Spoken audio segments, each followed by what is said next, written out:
Hello, dear learners. Hope you are well by the grace of Almighty in this Corona pandemic. This is your Biswarup sir, and I'm going to take class for the students of class 9. So before starting the class, let's start to see some images and pictures. ক্লাসটি শুরু করার পূর্বে আমরা কিছু ছবি এবং image দেখে নিতে চাই। চলো আমরা ছবি এবং ইমেজগুলো দেখে নেওয়ার চেষ্টা করি।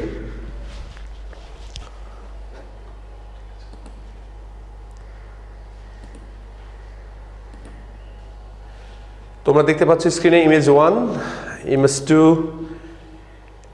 Image 3, image 4, image 5, image 6। আমার মনে হয় তোমরা ইমেজগুলো ভালো করে খেয়াল করো এবং এগুলো কিন্তু দেখা যায় যে কোনো একটা বার বা গ্রাফ বা এই জাতীয় কিছু সম্বন্ধে আইডিয়া দিচ্ছে।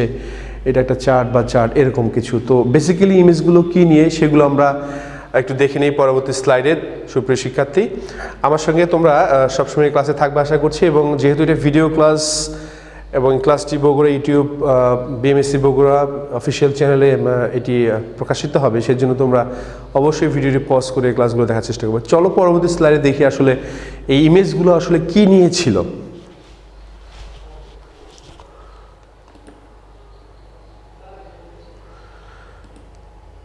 আমার প্রশ্ন ছিল তোমাদের কাছে যে what can you guess by seeing those pictures. এই ইমেজ বা পিকচারগুলো দেখে তোমাদের কাছে কি মনে হয়। চলো আমরা ইমেজগুলোকে এখান থেকে সরিয়ে দেওয়ার চেষ্টা করি একটা একটা করে, এবং আমরা আসলে কি মনে হয়েছিল তোমাদের কাছ থেকে সেটা তোমাদের কাছ থেকে জানার চেষ্টা করি। মেবি ইউ গেসড রাইট, সম্ভবত তোমরা সঠিকটাই গেস করেছিলে যে yes you guessed very well that they are called graphs and charts of various kinds. এগুলো বেসিক্যালি ছিল বিভিন্ন ধরনের গ্রাফস এবং চার্ট, যা নিয়ে আজকে আমি তোমাদের সঙ্গে আলোচনা করতে যাচ্ছি। তো আমরা আরেকটা গ্রাফ বা চার্ট নিয়ে একটু কথা বলি তোমাদের সঙ্গে। You can see vertical bar graph, একটা ভার্টিক্যাল বার গ্রাফ বা একটা গ্রাফ রয়েছে। একটু আমরা এটি সম্বন্ধে পড়ে নেওয়ার চেষ্টা করি যে a vertical bar graph is used to show relationship between groups বলতে আসলে বেসিক্যালি যেটা বোঝানো হয়েছে, তোমরা খেয়াল করো বারটিতে যে তিনটি কালারের গ্রুপ রয়েছে। একটা হলো বেগুনি, একটা হলো ব্লু, একটা হলো গাঢ় বেগুনি। সো এইগুলোকে গ্রুপ বলা হচ্ছে এবং এগুলো বিভিন্ন ইয়ারে দেখানো হয়েছে। এটা একটা মেজারমেন্ট দিয়ে লেখা আছে যে scores by team per season, বিভিন্ন সিজনে কি ABC তিনটা টিম স্কোর করেছে তা নিয়ে কথা বলা হয়েছিল। তারপরে বলা হয়েছে the three items being compared do not need to affect each other. যে তিনটা আইটেমকে কম্পেয়ার বা তুলনা করা হয়েছে, এদেরকে তুলনার ক্ষেত্রে কেউ কারো সঙ্গে কোনো তুলনা করার ক্ষেত্রে সমস্যা সৃষ্টি করবে না। নেক্সট পয়েন্ট ছিল it's an easy way to show big differences. এই গ্রাফের মাধ্যমে বা বারের মাধ্যমে আমরা বড় ধরনের ডিফারেন্সগুলো খুব সহজেই দেখাতে পারি, বা যেটা এই বার গ্রাফে দেখানো সম্ভব। তারপরে ছিল পয়েন্টটি যে notice how easy it to read a bar graph. একটা বার গ্রাফ পড়াটা কতটা সহজ সেটাও আমরা জানতে পারবো। চলো আমরা পরবর্তী গ্রাফে যে আমাদের আজকে লেসন যেটা নিয়ে আলোচনা করছিলাম সেটা একটু ঘোষণা করার চেষ্টা করি। আমরা দেখতে পাচ্ছি স্ক্রিনে যে আরেকটি গ্রাফ চলে এসেছে তোমাদের সামনে, এবং তোমাদের জন্য যেটা আজকে ঘোষণা আমাদের সেটা হচ্ছে যে so dear learners, hour today's lesson is about describing graph and chart. তো আজকে আমরা বেসিক্যালি তোমাদের সঙ্গে গ্রাফ এবং চার্ট নিয়ে আলোচনা করব। Describing graph and chart, and this is a vertical graph, এবং এটি একটি ভার্টিক্যাল গ্রাফ। আমরা এই ভার্টিক্যাল গ্রাফ নিয়ে আজকে বিস্তারিত আলোচনা করব। তোমরা যারা নবম শ্রেণীর শিক্ষার্থী রয়েছে, হাফ ইয়ারলি পরীক্ষাতে তোমাদের জন্য এই গ্রাফ চার্টগুলো রয়েছে। আমার মনে হয় এই ক্লাসটি খুব মনোযোগ দিয়ে করলে তোমাদের গ্রাফ বা চার্ট সম্বন্ধে একটা ভালো ধারণা হবে। চলো পরবর্তী স্লাইডে দেখি যে সেখানে কী নিয়ে আলোচনা করা হয়েছে।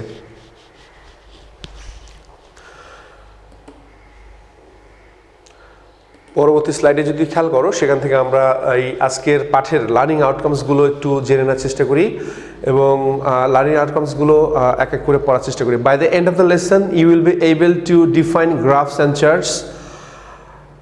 তুমি গ্রাফ চার্ট সম্বন্ধে সংজ্ঞায়িত করতে পারবে। কম্পেয়ার দ্য ইনফরমেশন, বিভিন্ন তথ্য তুলনা করতে পারবে। Tell and write what the chart and time period show. যে চার্টে যে যা লেখা রয়েছে এবং যে টাইম পিরিয়ড আছে সেটা কি ইন্ডিকেট করছে সেটা তোমরা বলতে পারবে এবং লিখতে পারবে। Describe the changes easily using data and number of the chart, এবং চার্টে যে নাম্বার এবং যে তথ্য বা ডাটা দেওয়া আছে বা ডেটা দেওয়া আছে সেটা আমরা ইজিলি ডিসক্রাইব করতে পারবো, বর্ণনা করতে পারবো। এবং লাস্ট পয়েন্টটি ছিল লার্নিং আউটকামের talk about similarities and differences between the groups shown, যে বিভিন্ন গ্রুপে এর মধ্যে তুলনা করা হচ্ছে সেগুলোর সাদৃশ্য এবং পার্থক্যগুলো আমরা সহজেই সেগুলো নিয়ে আলোচনা করতে পারবো বা বলতে পারবো। চলো আমরা আজকে তাহলে ক্লাসটি শুরু করি, পরবর্তী স্লাইডে যে এক এক করে ক্লাসটি শুরু করা যাক। প্রথমেই আমরা একটি গ্রাফের বা বার গ্রাফের একটি ডেফিনিশন পড়ে নেওয়ার চেষ্টা করি। আমরা একটু পড়ি, the definition of A bar graph. এটা বার গ্রাফ বা গ্রাফ এইগুলো আসলে একই জিনিস প্রায়। আমরা পড়ি, bar graph is a chart that uses bars. Bar graph হচ্ছে একটা চার্ট যেটা বার ইউজ করে, বার বলতে একটা দ্বন্দ্বর মতো, টু শো কম্প্যারিজনস বিটুইন ক্যাটেগরিজ, বিভিন্ন যে ক্যাটেগরি রয়েছে, যেমন ধরো লাল নীল সবুজ, এর একটা ক্যাটেগরি আর কি, অফ ডেটা, বিভিন্ন যে তথ্যের যে বিভেদ রয়েছে, ভাগ রয়েছে, সেগুলো নিয়ে কম্পেয়ার করা হয় এই বারের মাধ্যমে। The bars can be either horizontal or vertical, যে বারগুলো দেয়া থাকে সেগুলো হরাইজন্টাল আনুভূমিক বা উলম্বিক হতে পারে। হরাইজন্টাল বলতে হলো আনুভূমিক অর্থাৎ ভূমির সাথে সাহিত্য, অথবা ভার্টিক্যাল উলম্বিক হতে পারে। Bar graphs with vertical bars are sometimes called vertical bar graph, যেগুলোতে ভার্টিক্যাল বার বা ভার্টিক্যাল গ্রাফস রয়েছে সেগুলোকে কখনো কখনো বলা হয় ভার্টিক্যাল বার গ্রাফস। যদি আমরা পরবর্তী স্লাইডে যাই তাহলে আমরা কিন্তু এই বিষয়টি আরও স্পষ্ট হতে পারবো। পরবর্তী স্লাইডে যাওয়ার আগে আমরা একটু ভার্টিক্যাল বার গ্রাফস দেখে নিই। দেখো, প্রথম ছবিটা হলো আসলে ভার্টিক্যাল বার গ্রাফ, এটি হলো হরাইজন্টাল। তোমরা চিনে রাখো, ভার্টিক্যাল হরাইজন্টাল বার গ্রাফ বলা হয় এটাকে। এবং আমরা পরবর্তী স্লাইডে আরেকটা গ্রাফের সংজ্ঞা পড়ব, সেটি হলো definition of a vertical bar graph.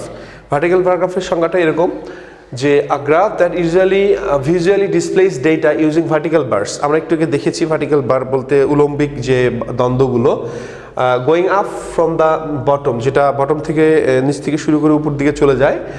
Whose লেন্থস R proportional, যেটার দৈর্ঘ্যটা হলো আনুভূমিক, যেটার দৈর্ঘ্য হলো প্রপোর্শনাল বলতে সমানুপাতিক, টু কোয়ান্টিটিস, যে তুলনা ওখানে পরিমাণটা দেওয়া আছে সেই তুলনায় সমানুপাতিক হারে বাড়তে থাকে, বাই কোয়ান্টিটিস দে রিপ্রেজেন্ট, অর্থাৎ যে পরিমাণটা গ্রাফে উল্লেখ করা থাকে সেই কোয়ান্টিটি অনুযায়ী পিছনে যে অ্যাক্সিস রয়েছে বা অক্ষ রয়েছে সেই অনুযায়ী সমানভাবে বাড়তে থাকে গ্রাফটা। আমরা এটা ছবির মাধ্যমে আরও স্পষ্ট করতে পারবো। It can be used when one axis can't have a numerical scale. এটা যখন একটা অ্যাক্সিস বা একটা অক্ষের নিউমেরিক্যাল কোনো স্কেল থাকে না, কোনো নাম্বার উল্লেখ থাকে না, সেক্ষেত্রে আমরা এটাকে ইউজ করতে পারি। আমরা এই গ্রাফটির ছবির মাধ্যমে আমরা স্পষ্ট হতে পারি। আমরা ছবিটা দেখে নেওয়ার চেষ্টা করি। দেখো, যে vertical representation of bar graph, যে বার গ্রাফের ভার্টিক্যাল রিপ্রেজেন্টেশন খেয়াল করো, যে এইভাবে এই দ্বন্দ্বগুলো রয়েছে এগুলো ভার্টিক্যাল বার বা গ্রাফ, এবং পিছন দিকে যেটা রয়েছে এটা অ্যাক্সিস। এবং সেই অনুযায়ী দেখো এখানে ডেটা রয়েছে 0 to 1, then 1 to 1.5, then 2 to 2.5, এভাবে 5 করে 0.5 করে বেড়েছে। এবং এই গ্রাফটা দেখো উঠেছে কিন্তু বিভিন্ন দাগে দাগে গিয়ে ঠেকেছে, অর্থাৎ এই অ্যাক্সিস অনুযায়ী মান অনুযায়ী কিন্তু এটা দাঁড়িয়েছে। এটাই কথা বলা হচ্ছিল যে এটা রিপ্রেজেন্ট করে। কখনো কখনো এই নিউমেরিক্যাল যে স্কেলটা রয়েছে এখানে এটা উল্লেখ নাও থাকতে পারে, এই জিনিসটা তোমরা মাথায় রাখবে। এরপরে আরেকটা ছবি দেখে নেওয়ার চেষ্টা করি, এখানেও ঠিক একই রকম। দেখো এখানে কিন্তু এই নিউমেরিক্যাল মার্কটা উল্লেখ আছে, স্কেলটা দাগানো আছে, কিন্তু এখানে উল্লেখ আছে কিন্তু স্কেলটা দেয়া নেই, অ্যাক্সিসটা দেয়া নেই, অক্ষটা দেয়া নেই। অক্ষ যেটাকে বলে অ্যাক্সিস বলছে, যেটাকে যেখানে খেয়াল করো অ্যাক্সিস শব্দটি, তো এখানে এই অনুযায়ী কিন্তু রয়েছে। দেখো এখান থেকে একটা করে মান ধরা হয়েছে, নির্দিষ্ট মান, এই মান অনুযায়ী কিন্তু এই বারগুলো উঠছে, এবং এইদিকে হলো তোমার হরাইজন্টালি সেটা আস্তে আস্তে বেড়েছে। নেক্সট আমরা আরেকটা সংজ্ঞা দেখে নেওয়ার চেষ্টা করি, সেটি হলো যে definition of vertical bar graph. এরপরে আবার ভার্টিক্যাল বার গ্রাফের ডেফিনিশন দেখার চেষ্টা করি। প্রথমে আমরা শুধু বার গ্রাফ দেখেছিলাম, ভার্টিক্যাল বার গ্রাফের সংজ্ঞা দেখার চেষ্টা করব। Bar chart or bar graph is a chart or graph that presents categorical data with rectangular bars with heights or lengths. অর্থাৎ রেক্টেঙ্গুলার বলতে তোমার সামান্তরিক আকৃতির, যেখানে হাইটস এবং লেন্থস থাকবে proportional to the value that they represent, যে value বা মান একটু আগে যেটা বললাম যে নির্দিষ্ট একটা মান 1 থেকে 10, 10 থেকে 20, 20 থেকে 30, এইভাবে মান অনুযায়ী তারা রিপ্রেজেন্ট করে, বারগুলো সেভাবেই দাঁড়ানো থাকে। Vertical bar chart is sometimes call a column chart. Vertical bar চার্টকে কখনো কখনো কলাম চার্ট বা কলাম গ্রাফ বলা হয়। A bar graph shows comparisons এবং ডিসক্রিট ক্যাটেগরিজ, এবং বিভিন্ন যে পার্থক্যসূচক যে তুলনাগুলো রয়েছে সেগুলোর সঙ্গে বার চার্ট একটি চমৎকার করে স্পষ্ট ধারণা দেয়। তো আমরা ইমেজের মাধ্যমে এটা স্পষ্ট হওয়ার চেষ্টা করি। ইমেজটা যদি খেয়াল করি তাহলে দেখতে পারবে যে sample or simple bar graph, then আরেকটা আমরা দেখতে পাই সেটা হলো যে এটিও একটা বার গ্রাফ রয়েছে। দেখো এখানে একটা মান রয়েছে, মান অনুযায়ী কিন্তু গ্রাফটা কিন্তু দাঁড়িয়েছে। তবে কখনো কখনো মান অনেক সময় ছোট করে দেওয়া হয় এবং অনেক সময় অ্যাক্সিসে মানগুলো বড় করে দেওয়া হয়। আমরা পরবর্তী স্লাইডে যে আমরা একটু ধারণার চেষ্টা করি। এটি আরেকটি গ্রাফের সংজ্ঞা, definition of A pie chart. এই বার গ্রাফের মধ্যে আরেকটা রয়েছে, সেটা হলো পাই চার্ট। তোমরা পাই চার্টের কথা শুনেছো যারা অষ্টম শ্রেণীতে ছিলে, যেহেতু নবম শ্রেণী ক্লাস, সেখানে পাই চার্ট নিয়ে কিছু কথা বা পাই গ্রাফ নিয়ে কথা ছিল। তো এখানে দেখি pie chart is a circular statistical graphic, একটা গোলাকার একটা তথ্যওয়ালা একটা গ্রাফ বা চিত্র, which is divided into slice, যেগুলো বিভিন্ন ভাগে বা বিভক্ত করা থাকে স্লাইসে, টু ইলাস্ট্রেট নিউমেরিক্যাল প্রপোর্শন, বিভিন্ন সংখ্যাতাত্ত্বিক বা সংখ্যাতাত্ত্বিক যে সমানুপাত অনুযায়ী, যেমন ধরো পার্সেন্টেজ অনুযায়ী এগুলো ভাগ করা থাকে, স্লাইস করা থাকে। আমি ইমেজে সেটা দেখিয়ে দিব তোমাদেরকে। In a pie chart the arc length of each slide, যে আর্ক লেন্থ বলতে আসলে যে মানে ধনুকাকৃতির মতো বাঁকা যে অংশটা, এই slice is proportion to the quantity it represents. প্রতিটা স্লাইসের যে ভাগটা হয় সেটা হলো যে পার্সেন্টেজ বা যে কোয়ান্টিটি দেওয়া থাকে সেই অনুযায়ী ভাগটা করা হয়। 50% হলে এই, যদি 50% উল্লেখ করা থাকে তাহলে হয়তো বা পাই চার্টটির অর্ধেকটা কেটে দেওয়া থাকবে। যদি 25% থাকে তাহলে পাই চার্টের 25 ভাগ কেটে দেওয়া থাকবে। এবং সেই অনুযায়ী তোমরা এই ছবিটিতে খেয়াল করো তাহলে দেখতে পাবে, কালার করে আমরা বুঝিয়ে দেওয়ার চেষ্টা করেছি। দেখো এখানে যে পার্সেন্টেজ অনুযায়ী কিন্তু এটাকে স্লাইস করা হয়েছে, দিস ইজ কল্ড স্লাইসিং। এখানে যদি 50% থাকে বা এখানে যদি ধরো তোমার 40% থাকে তাহলে সেই অনুযায়ী কিন্তু এখানে দেখানো হয়েছে। জাস্ট এটা আমরা, তোমরা হয়তো বা এই যে ভিতরে লেখাটা দেখতে পাচ্ছ না, কিন্তু এই ভাগগুলোতে তোমরা বুঝতে পারছো স্লাইসগুলো দেখে যে এটা একটা নির্দিষ্ট মানে 100%-এর মান অনুযায়ী এটাকে ধরা হয়েছে। আর একটা যদি তোমরা দেখো ইমেজ তাহলে তোমরা একটা আরও ভালো আইডিয়া পাবে। এখানে খেয়াল করো, এখানেও তাই দেখো, এখানে 30%, এখানে একটা 12%, বা এখানে একটা রয়েছে, এখানে একটা রয়েছে। পার্সেন্ট অনুযায়ী কিন্তু এগুলোকে কালারাইজ করে স্লাইস করে দেওয়া হয়েছে। এটা 2D ইমেজে রয়েছে, 3D ইমেজ হলে তোমরা আরও সুন্দর করে দেখতে পারতে সেটা। তো আমরা তোমাদের জন্য 2D ইমেজটি ব্যবহার করেছি। চলো আমরা আরও কিছু বিস্তারিত আলোচনা করা যাক। আমরা আমাদের আজকে যে পাঠ্যের বিষয়টি রয়েছে, let's observe the graph again, যেটা নিয়ে আমরা আজকে আলোচনা করতে যাচ্ছি তোমাদের সঙ্গে, সেটা হলো যে discuss in a group about young people's changing attitude towards past time. Young পিপলদের যে পাস্ট টাইমের প্রতি যে চেঞ্জিং যে মেন্টালিটি বা অ্যাটিটিউড, সেইটা আমরা গ্রাফে দেখানোর চেষ্টা করেছি। এখানে খেয়াল করো যে ওয়াচিং টিভি ব্লু দিয়ে ইন্ডিকেট করা হয়েছে, ব্লু বার দিয়ে। তারপরে স্পোর্টস অ্যাক্টিভিটি এখানে আমরা ম্যাজেন্টা বা রেড বার দিয়ে ইন্ডিকেট করার চেষ্টা করেছি।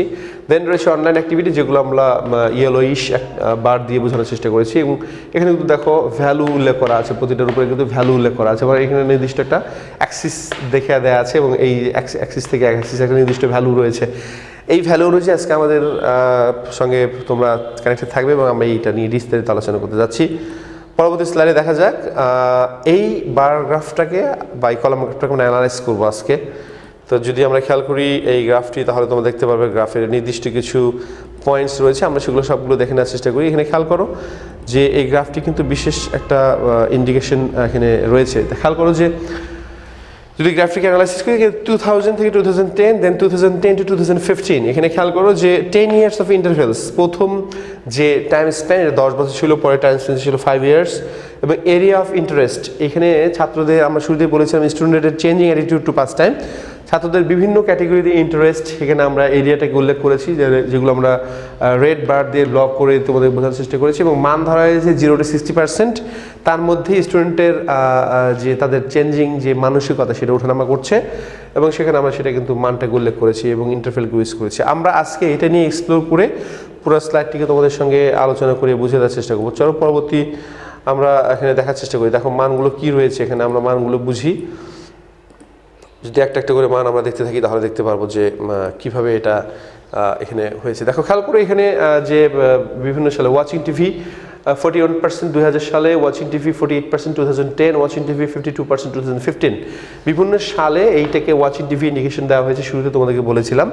তারপরে দেখো স্পোর্টস অ্যাক্টিভিটি 50%, তারপরে স্পোর্টস অ্যাক্টিভিটি 38%, স্পোর্টস অ্যাক্টিভিটি 25%। এটা কিন্তু কমছে। এখানে একটা আমরা দেখানোর চেষ্টা করেছি। দেখো এই যে রেড বারটা, দেখো স্পোর্টস অ্যাক্টিভিটি ডিক্রিজেস, স্পোর্টসের যে অ্যাক্টিভিটি এটা কিন্তু কমে যাচ্ছে এবং ইনক্রিজ হচ্ছে ওয়াচিং টেলিভিশনস, এটা কিন্তু ইনক্রিজ হচ্ছে।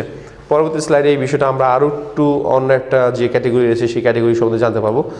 আমরা এখানে যদি খেয়াল করি, যদি আমরা পড়ি তাহলে দেখবো যে from 2000 to 2010 the students percentage of watching TV increases slightly from 41 to 48%. 2010 সাল থেকে 2010 সাল পর্যন্ত ছাত্রদের টিভি দেখার প্রবণতা 41% থেকে 48% হয়ে যায়, যেটা হালকা বাড়ে। কিন্তু in 2015 it changes a very little which is 4% only. 15 সালে গিয়ে অল্প একটু বাড়ে, যেটা মাত্র 4%।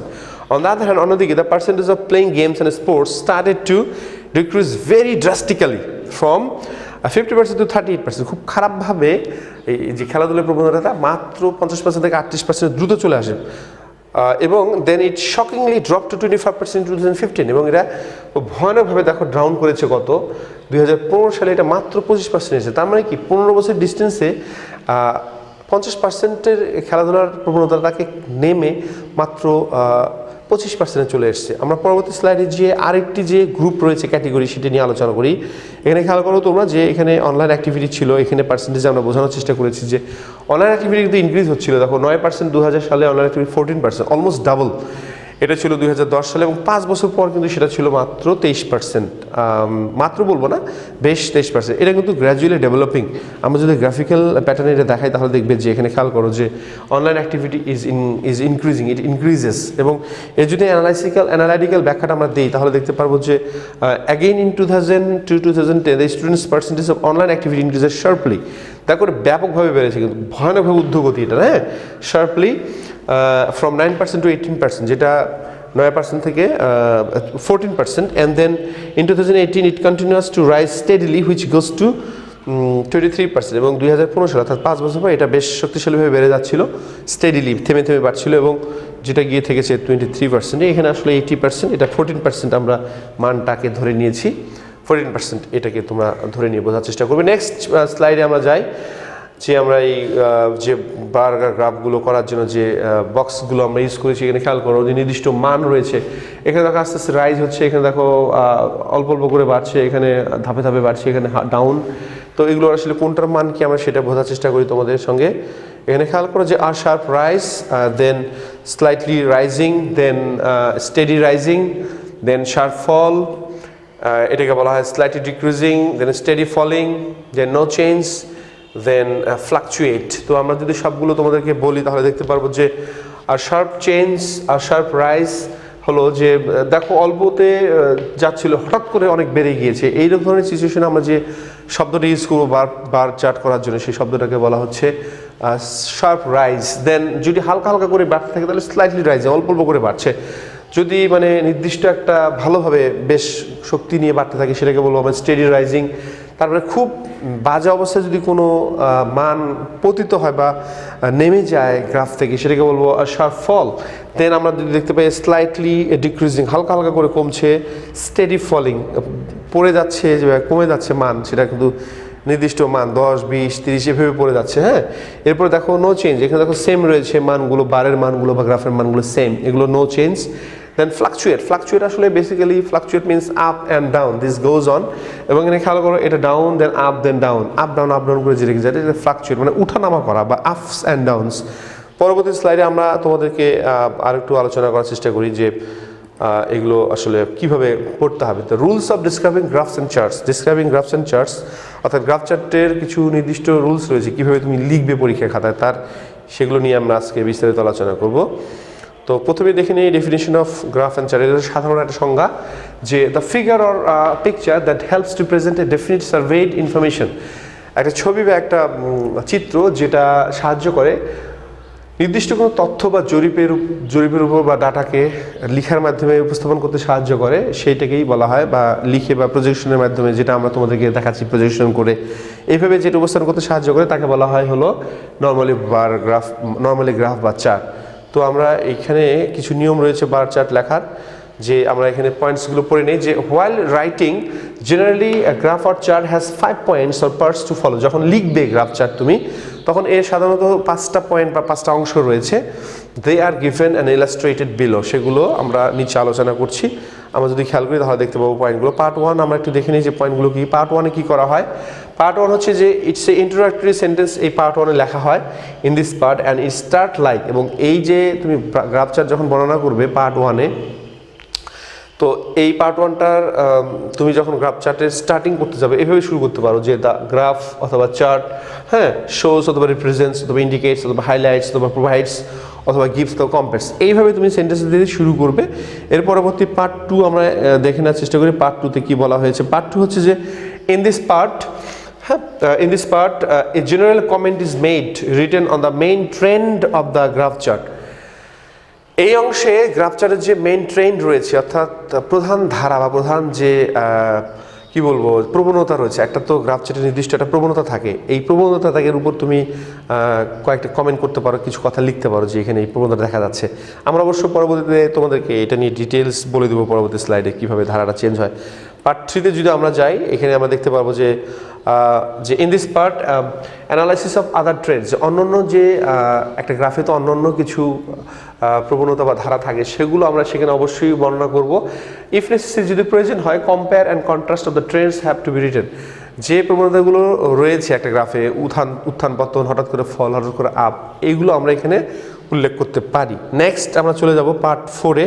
পার্ট 4-এ যদি আমরা যাই তাহলে দেখতে পাবো যে in this part summary of the contrast of the main Trends must be written. যেগুলো তুলনা করা হলো, সেই তুলনা করার যে মূল কথা বা সেই কথাটা দুইটা একটা বাক্যের মধ্যে লেখা যেতে পারে। লাস্ট পয়েন্ট ছিল পার্ট 5, যেখানে আমরা উল্লেখ করতে পারি যে in this part general conclusion must be written on the whole or entire topic. এর পুরো টপিক বা পুরো থিমের উপরে একটা সাধারণ কনক্লুশন দিয়ে দিই। আমরা অবশ্য তোমাদেরকে এটা দেখিয়ে দেওয়ার চেষ্টা করবো। এই পয়েন্টগুলোকে মিল করে আমরা 5টা পার্টের উপর ভিত্তি করে তোমাদেরকে একটা গ্রাফ চার্ট উপস্থাপন করব। তো আমরা এখানে দেখতে পাই যে গ্রাফ আর চার্ট হ্যাজ জেনারেলি 4 কন্ডিশন। একটা গ্রাফ চার্ট লিখতে গেলে এর 4টা কন্ডিশন রয়েছে। হ্যাঁ, 4টা কন্ডিশন হলো, আমরা প্রথমে দেখি, একটা হচ্ছে আপওয়ার্ড ট্রেন্ডস, একটা হলো ঊর্ধ্বমুখী প্রবণতা, দেন ছিল স্ট্যাবিলিটি, দেন হচ্ছে আমরা যদি একটু জুম ইন করে দেখি, দেন স্ট্যাবিলিটি, দেন হচ্ছে ডাউনওয়ার্ড ট্রেন্ডস, তারপরে দেখো ফ্লাকচুয়েশন, উত্থান পতন। এই জিনিসগুলো আমরা তোমাদেরকে একটা গ্রাফের মাধ্যমে আজকে অ্যানালাইসিস করে বুঝিয়ে দেওয়ার চেষ্টা করবো। চলো পরবর্তী স্লাইডে যাই। আমরা পরবর্তী স্লাইডে আমরা দেখি যে কীভাবে আমরা একটা গ্রাফ বা চার্ট লেখার জন্য যে বিভিন্ন ধরনের ভার্বস ও নাউন ইউজ করি, তার একটা লিস্ট তোমাদের এখানে উল্লেখ করবো। Different kinds of verbs, adverbs, nouns and adjectives are use to describe this 4 condition.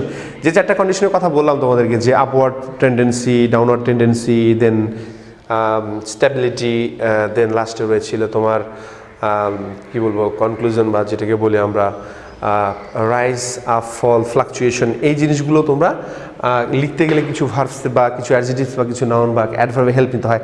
তার লিস্ট আমি তোমাদেরকে এখানে দিয়ে দেওয়ার চেষ্টা করছি। তোমরা লিস্টে ভালো করে ভিডিওটি পজ করে দেখে নেওয়ার চেষ্টা করবে। The possible verbs and nouns for this upward trend is listed here. যে ঊর্ধ্বমুখী প্রবাহ চলছে একটা গ্রাফে, সেই ঊর্ধ্বমুখী প্রবাহটাকে তুমি লিখতে গেলে যে ভার্ব বা নাউন বা পাস্ট পার্টিসিপল বা প্রেজেন্ট পার্টিসিপল বা যেটাই বলো তুমি মূল ভার্বে হেল্প নিতে পারো, সেই এখানে আমরা দেখানোর চেষ্টা করেছি তোমাদেরকে।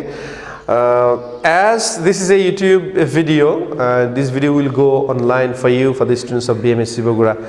সো তুমি ভিডিওটিকে পজ করে এই লিস্টটি ভালো করে পড়ার চেষ্টা করবে। এখানে আমরা ব্র্যাকেটে এস দিয়ে দিয়েছি, যে থার্ড পারসন সিঙ্গুলার ক্ষেত্রে এস ইউজ করবে এই জন্য। Verb past, then verb past participle, then nouns. এখানে আমরা এটাকে খেয়াল করবো। পরবর্তী পয়েন্টটি রয়েছে যে কীভাবে আপওয়ার্ডের পরে ডাউনওয়ার্ড আমরা উল্লেখ করতে পারি। হ্যাঁ, সেটা হলো যে the possible verbs nouns for describing downward trend. একটা গ্রাফে তো আবার নিম্নমুখী প্রবাহ থাকতে পারে। সেই নিম্নমুখী প্রবাহটাকে লেখার জন্য যে ভার্ব বা নাউন বা অ্যাডভার্ব আমরা ইউজ করবো, সেগুলো আমরা এখানে লিস্টে দেখে নেই।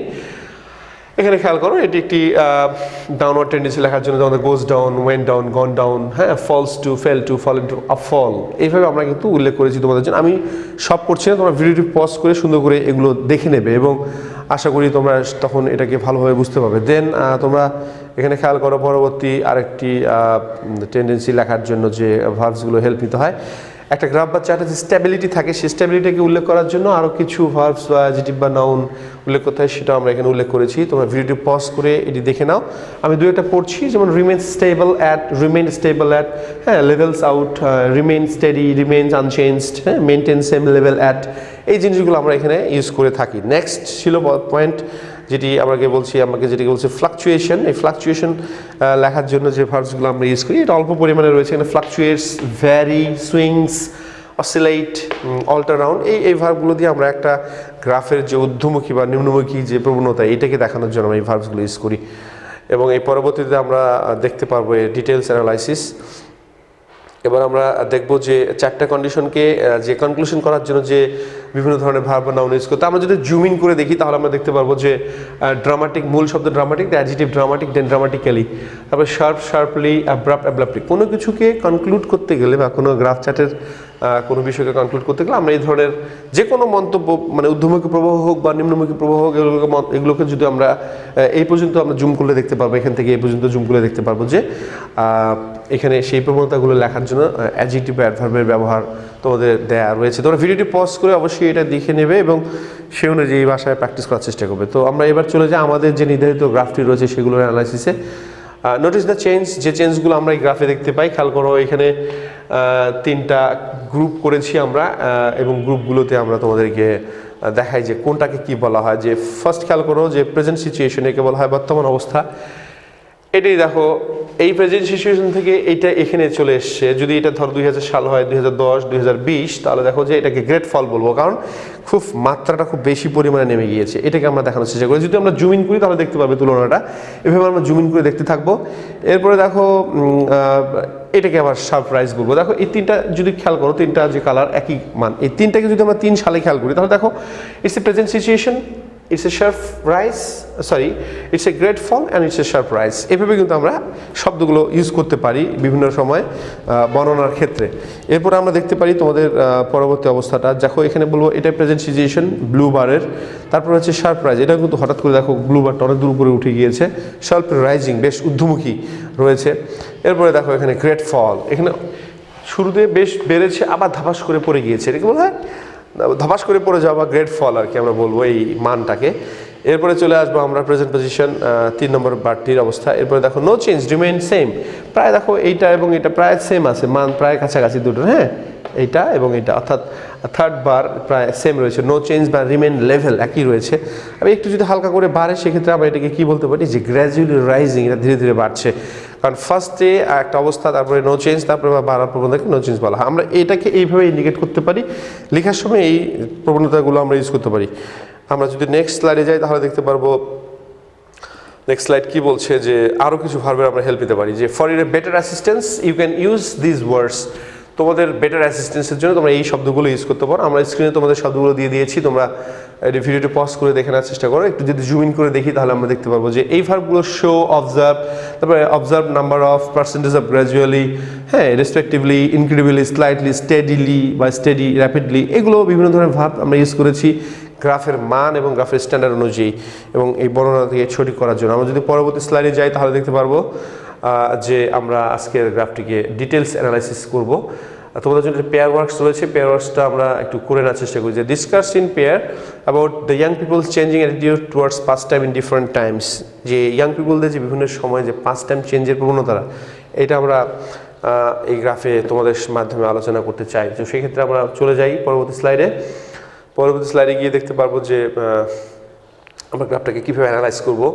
সো অ্যানালাইজিংয়ে চলে যাওয়া যাক। তো গ্রাফ সামারি যদি আমরা পড়ি, the graph illustrates the young, আমরা যদি জুম ইন করে দেখি, the graph illustrates the young people changing attitude to past time in a community. The vertical graph shows the percentage of young people changing their past time in different decades. বিভিন্ন দশকে তারা past টাইমকে change করেছে। There is ups and downs of the young people in the choosing their favorite pastime. Ups and down কিন্তু রয়েছে, খেয়াল করো। প্রথমে 41, then 48, then 52, then 50, then 38, then 25, এভাবে কিন্তু একটা আপস অ্যান্ড ডাউন রয়েছে, যেটা আমরা শুরুতেই একটু ইন্ডিকেশন দিয়েছিলাম।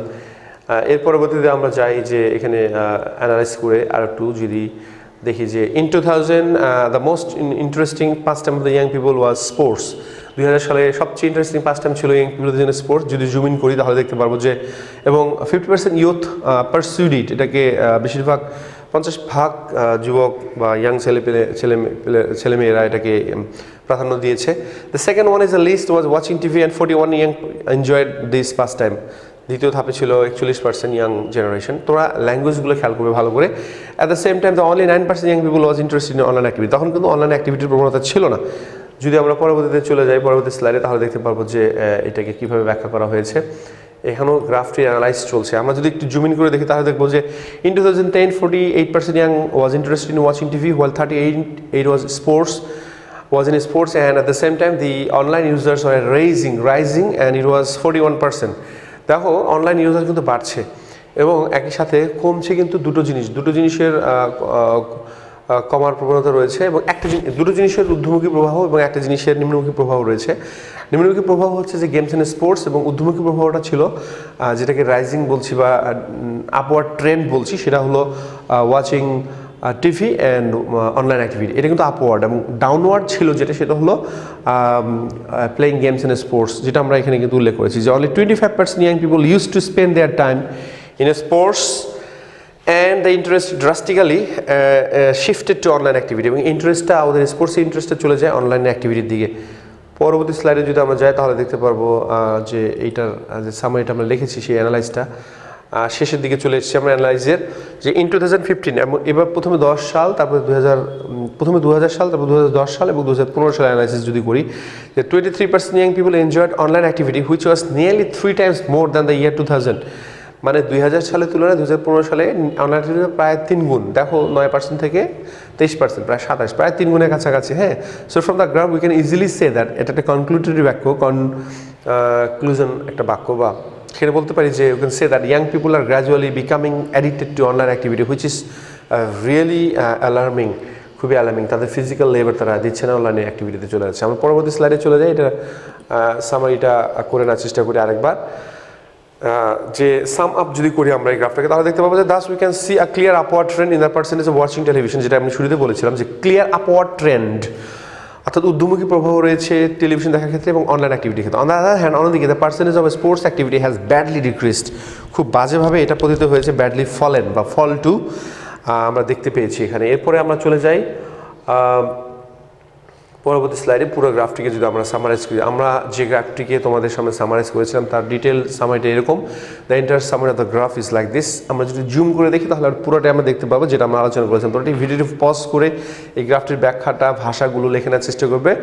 আমরা চেষ্টা করেছি তোমাদের বোঝার জন্য সহজ ভাষায় এই গ্রাফটিকে তোমাদের সাথে উপস্থাপন করার। I hope you understood the graph very well. তোমাদের জন্য একটা ছোট্ট একটা ইভ্যালুয়েশন রয়েছে, টেস্ট রয়েছে, আশা করছি তোমরা এটা বুঝতে পেরেছো। পরবর্তীতে আমরা যাব এবং আমরা একটা ছোট্ট ইভ্যালুয়েশন তোমাদের জন্য করে নিব। ইভ্যালুয়েশনটা আমরা দেখে নিই। Complete the text with the suitable part of speech from the below. একটা টেক্সট রয়েছে যেখানে আমরা তোমাদেরকে পার্ট অফ স্পিচ দিয়ে এটাকে টেক্সটটাকে পূরণ করতে বলেছি। তোমরা এটা ভিডিও পজ করে নাও এবং এই টেক্সটটিকে করার চেষ্টা করো। আশা করি তোমরা এই টেক্সটটি করতে পারবে। আমরা যদি তোমাদের ভিডিওটি দেখা হয়ে যায়, তাহলে আমরা যদি অ্যান্সারগুলো মিলানোর চেষ্টা করি, তাহলে আমরা একটা একটা করে মিলাই দেই, অ্যান্সারগুলো মিলে দেওয়ার চেষ্টা করছি। প্রথমেই খেয়াল করো যে illustrates the young people changing attitude to past time, the percentage, এরপরে চলে আসবে ডিকেডস, নেক্সট চলে আসছে in choosing their past time, then 50% year pursued it, 50% ছেলেমেয়েরা তখন স্পোর্টসের সঙ্গে জড়িত ছিল, লাস্টে ছিল ইন্টারেস্টেড অনলাইন অ্যাক্টিভিটি। সো আমার মনে হয় অ্যান্সারটা আমরা পেয়ে গেলাম। তো আমরা খুব close, very close to the our class. And আমরা তোমাদের জন্য HW যেটা দিব সেটা হলো, আমরা স্ক্রিনে দেখে নেওয়ার চেষ্টা করি HWটি, যে হোমওয়ার্কস ছিল যেটা তোমাদের জন্য। Selling rates of different types of books, আমরা এই কাজটি তোমাদের জন্য দিয়েছি। আমরা যদি জুম করে দেখার চেষ্টা করি, যে আমরা স্ক্রিনে দেখি যে the graph below shows the comparative selling rates of 4 different types of books in 21শে বইমেলা 2020। 21শে বইমেলা যে বিভিন্ন বই সেল হয়েছে তার একটা কম্পারেটিভ রেট দেওয়া আছে, বই বিক্রি হওয়ার সেই রেটটাকে আমরা পূর্ব স্লাইডগুলোতে যে আমরা তোমাদের জন্য অ্যানালাইসিস করে কিছু ক্লু দিয়েছি কীভাবে গ্রাফকে অ্যানালাইজ করতে হয়, সেই ক্লু থেকে তোমরা আশা করি বুঝতে পারবে এবং সেই ক্লু অনুযায়ী তোমরা এই HW নিজে থেকে করার চেষ্টা করবে। সো আজকে ছিল এই পর্যন্ত তোমাদের জন্য, এবং আশা করছি পরবর্তী একটা ক্লাসে তোমাদের সঙ্গে আবার দেখা হবে। এবং যেহেতু এটা বিএম মডেল স্কুল কলেজে ইউটিউব চ্যানেলে যাবে, তোমরা ভিডিওটি পজ করে এটা দেখার চেষ্টা করবে, এবং তোমাদের যদি কোনো লাইক, কমেন্ট, শেয়ার থাকে তাহলে তোমরা সেখানে করতে পারো। এবং আজকে এ পর্যন্তই। তো এই করোনা প্যান্ডেমিকে তোমাদের জন্য আমাদের পক্ষ থেকে শুভকামনা রইল, যেন আমরা দ্রুত স্বাভাবিক জীবনে ফিরে আসতে পারি। So that's it all for today. May God bless you in this corona pandemic. Stay home, stay safe. Good bye for now.